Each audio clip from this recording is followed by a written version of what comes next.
Arkadaşlar ben Ahmet. Yeni videodan selamlar arkadaşlar. Bugün sizlerle sokaktaki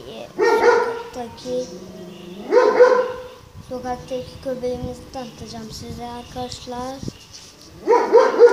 Bizim köpeğimiz değil ama komşunun köpeği her Allah'ın günü gece gündüz havlıyor arkadaşlar. Biz de arkadaşlar bu mahalleye yeni taşındık.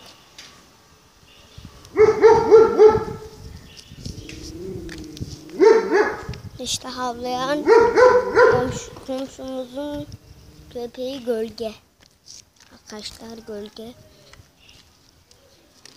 Arkadaşlar hemen göstereyim. Geldik. Bakın arkadaşlar siyah bir köpek arkadaşlar gördünüz. Bay bay.